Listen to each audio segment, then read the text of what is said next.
De la chaudronnerie à la gastronomie, il n'y a qu'un pas. Nous sommes arrivés à Marcq-en-Barœul, ville du nord de la banlieue lilloise. Ici, comme dans toute la France, les professionnels de la restauration sont nombreux mais peinent à recruter. De ce constat est né le projet Cuisine Mode d'Emploi. À l'initiative de Thierry Marx, le célèbre chef étoilé, cette formation aux petits oignons s'adresse notamment aux jeunes sortis du système scolaire sans qualification. Cuisine Mode d'Emploi, c'est une formation courte de 11 semaines basée sur la pratique, avec à la clé un diplôme reconnu par l'État et dont 90% des stagiaires sortent en trouvant ou en retrouvant le chemin de l'emploi.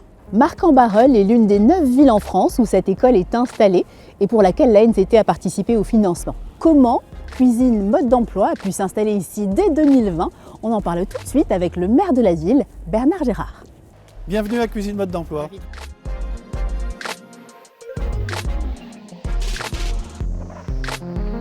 Alors monsieur le maire, pour commencer, pourquoi avoir voulu qu'un projet tel que Cuisine Mode d'Emploi s'installe dans la ville de Marcq-en-Barœul? Cuisine Mode d'Emploi, c'est un projet très fédérateur dans un quartier comme celui-ci, qui est un quartier en politique de la ville. Je pense que c'était une richesse supplémentaire par rapport à l'ambition qui était la nôtre de rénover complètement ce quartier et puis de trouver des éléments qui puissent répondre aux aspirations, notamment des jeunes qui sont à la recherche d'un emploi. On ne leur demande pas quelle est leur histoire, on leur demande quel est leur projet. Et donc c'est une chance, c'est une nouvelle chance pour chacun. Nous savions que Cuisine Mode d'Emploi recherchait une implantation dans la région du Nord et plus particulièrement dans la métropole lilloise. On a apporté de l'ingénierie technique, financière de la ville de Marcq-en-Barœul, mais en lien avec d'autres partenaires. Ce projet s'est implanté à Marcq-en-Barœul au travers de l'EPARECA, qui est aujourd'hui intégré à la NCT, qui est cet établissement public qui s'occupe de remettre du cœur dans nos quartiers. La NCT, dans cette affaire, a été le maître d'ouvrage de cette opération.